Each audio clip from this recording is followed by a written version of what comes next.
यीशु मसीह है प्रभुओं का प्रभु। आगे पढ़िए क्या लिखा आप जरा। अब जो मार खा रहा था आज तक, कोड़े जिसके मारे जा रहे थे, वो कैसे आ रहा है? पढ़िए जल्दी से। हाँ, फिर मैंने एक स्वर्गदूत को सूर्य पे खड़े हुए देखा। हाँ, साइंस ये प्रूफ करता है कि सूर्य पे कोई नहीं जा सकता। अगर कोई जेट प्लेन, अगर कोई भी एयरक्राफ्ट जाता तो पानी बनकर पिघल के गिर जाएगा। लेकिन मेरा मसीहा देखिए स्वर्गदूत को सूर्य पे खड़ा हुआ खड़ा। साइंस कुछ नहीं है मेरी बाइबल के सामने। इस बाइबल में लिखा है कि सूर्य के ऊपर पैर रखकर स्वर्गदूत खड़ा है जिसे जला नहीं सकता। ऐसी बाइबल में मैं विश्वास करता हूं। ज्ञान तो फेल हो गया। मुझे बताइए, गडरियों को तो सच्चा पता मिला, और जो ज्ञान से ढूंढ रहे थे कहां मिला? तो मैं ऐसे ज्ञान में विश्वास नहीं करता हूं। मैं आज भी ये कहता हूं, उसने सूरज को रोका था। मुझे पता नहीं परमेश्वर को क्या करना पड़ा, साइंस क्या कहती है, पृथ्वी घूमती है या नहीं घूमती है, यहोशू ने सूरज को रोका था। आगे पढ़िए। उसने बड़े शब्द से पुकार कर क्या कहा? किन से कहा? क्या कहा? आओ परमेश्वर के बड़े भोज के लिए, परमेश्वर के बड़े भोज के लिए इकट्ठे हो जाओ। आप कह रहे हो गिद्ध चले गए? गिद्ध ऐसी जगह चले गए हैं अब कि परमेश्वर के स्वर्गदूत की आवाज सुनकर ये सारे गिद्ध वापस आए।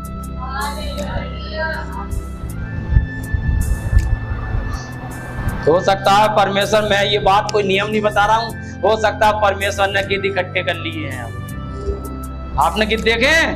मैंने बचपन में गिद्ध देखे, लेकिन अब गायब हो चुके हैं गिद्ध, एक भी देखने के लिए नहीं मिलता। आगे पढ़िए। जिससे राजाओं का मांस। लो साहब, किसका मांस खाना? किसी गडरिया लिखा है यहाँ? आज मैं आपको सब कुछ पढ़कर सुनाऊंगा। पीछे हमारे सब भाई लोग सुन रहे हैं। सचिन भाई, अभी तो राजा का मांस खाना है, और किन्हें खाना है? पक्षियों को, जितने भी मांसाहारी पक्षी। इसमें कबूतर तो ना लिखा है? कबूतर आ जाओ, मांस खाते ही नहीं है। आ जाओ आकाश के सब पक्षियों, एक बहुत बड़ी दावत है। कौन सी दावत है? राजाओं का मांस खाना है तुम्हें। अब आगे पढ़िए। और सरदारों का मांस, शक्तिमान पुरुषों का मांस। शक्तिमान जो आज बॉडी बिल्डर बॉडी बना रहे हैं। मेरा साथियों, मैं आपके विरोध में नहीं हूं कि बॉडी मत बनाओ। मेरे भी भाई बॉडी बनाते हैं, लेकिन वो इसमें की बॉडी नहीं बनाते ना। मैं उन्हें चलता फिरता ऐसा देखता हूँ। कल शायद हम कोई चीज खरीदने के लिए जा रहे थे, तो एक लड़का इस हाथ में कुछ सामान लिया हुआ था। मैंने पहचानने से बॉडी बिल्डर है ये। और बॉडी बिल्डर जो है अपनी जो आस्तीनों को थोड़ी ऊंची करके रखता है। एक हाथ में तो केले थे शायद या कोई चीज थी, तो वो इस तरीके से बॉडी उसकी दिख रही थी। इस हाथ को बेवजह में ऐसे करके चल रहा था, बेवजह में। अच्छा, मैं इस बात को समझता नहीं था। अब मेरे समझ में आया, जो बॉडी बिल्डर होता है वो ऐसा करके चलता है, थोड़ा सा हाँ ऐसे चलता, ताकि बॉडी उसकी लगातार दिखाई दे। देखा है? अच्छा, आप नहीं देखा तो आप देखना शुरू करना। आप यहाँ के लिखा है परमेश्वर के वचन में, और शक्तिमान पुरुषों का मांस। शक्तिमान, हालेलुया, शक्तिमान पुरुषों का मांस। यहाँ ये लिखा है कमजोर और गरीबों का मांस। अभी तक क्या क्या आ रहा है जरा तो एक बार और पढ़ के बताओ। अरे एक एक शब्द करके पढ़ो। राजाओं का मांस, राजाओं का मांस। नंबर 2, सरदारों का मांस, शक्तिमान पुरुषों का मांस, और किसका? घोड़ों का मांस, और उनके सवारों का मांस।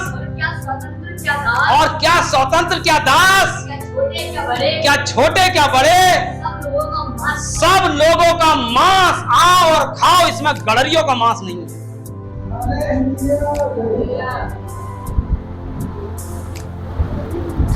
परमेश्वर के लोगों का मांस नहीं है, खुदा के जनों का मांस नहीं है। आओ और इनका मांस खाओ। आगे पढ़ो, पढ़ते जाओ 21 तक। फिर मैंने उस पशु या 21 हो गया पूरा? 21। हाँ, शेष लोग उस घोड़े के सवार की तलवार से, शेष लोग, अब जो शेष बचे इसमें से, सीखते लोग हो गए, उसके बाद भी शेष बच गए। और शेष लोग घोड़े पे सवार जो है उसकी तलवार से, और जो उसके मुंह से निकलती थी, उसके मुंह से निकलती थी, मार डाले गए। मार डाले गए। हालेलुया, पूरा हो गया। और सब पक्षी उनके मांस से तृप्त हुए। और सब पक्षी उनके मांस से क्या हो गए? तृप्त हो गए मेरे साथियों। हालेलुया। प्रकाशित वाक्य 6 अध्याय 14 पद से लेकर 17 पद तक आइए, देखिए वो परमेश्वर, वो यीशु मसीह जो आज तक चाट खा रहा था, मुंह पे थूका जा रहा था, वो इतनी सरलता में था, वो इतना महान बन गया। पढ़िए। हाँ, आकाश ऐसा सरक गया, आकाश ऐसा सरक गया जैसा पत्र लपेटने से सरक जाता है। जैसा पत्र लपेटने से सरक जाता है। साली खोलो से। और हर एक पहाड़ और टापू अपने अपने स्थान से टल गया। पढ़ते जाइए 17 तक। तब पृथ्वी के राजा और प्रधान और सरदार और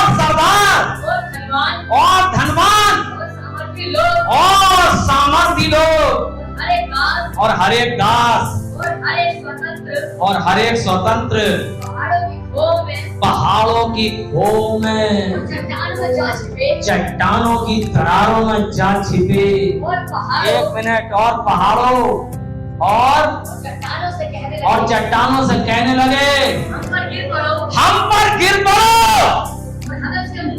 हमें उसके मुंह से जो सिंहासन पर बैठा है और मेमने के वही मेमना जो जगत का उद्धार करता था, जो जर्नी में जन्मा था, उस मेमने के प्रकोप से बचा लो, जिसके लिए हमने गेट बंद कर लिए थे, जिसे हमने मारा था, कूटा था, नंगा करके चौराहे पे उसे बदहुरमत कर दिया था, उस मेमने के प्रकोप से क्योंकि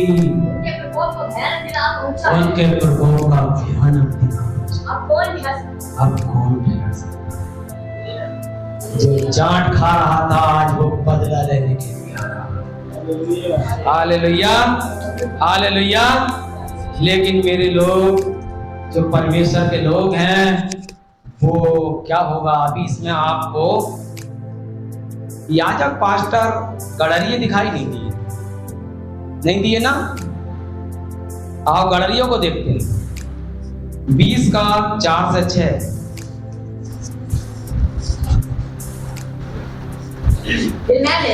फिर मैंने सिंहासन देखे और उन पर लोग बैठ गए। वो बताइए कौन लोग हैं?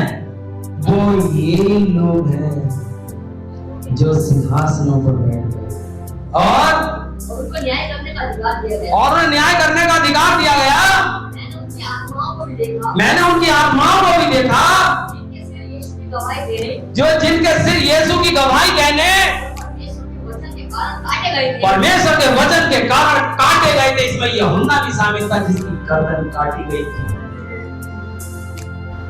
और जिन्होंने ना उस पशु की और उस मूर्ति की पूजा की थी, उसकी सांस के माथे पर हाथ को ली थी, जीवित होकर मसीह के साथ 1000 वर्ष तक राज्य करते रहे। वो 1000 वर्ष तक राज्य करते रहे जब तक 1000 वर्ष पूरे ना हुए। हाँ, तब तक शेष मरे हुए हाँ ना जी उठे, शेष मरे हुए जी ना उठे। वो तो पहला पुनरुत्थान। आगे धन्य और पवित्र वे हैं जो इस पहले पुनरुत्थान के भागी हैं। दूसरी मौत का कोई भी अधिकार नहीं, इन पशुओं को खिलाने की कोई जरूरत नहीं। और वो परमेश्वर और मसीह के याजक होंगे और 1000 वर्ष तक राज्य। क्योंकि उन्होंने सरलता में जीवन काटा है, कठिनाइयों में जीवन काटा है, एक एक पैसे की तंगी में जीवन काटा है।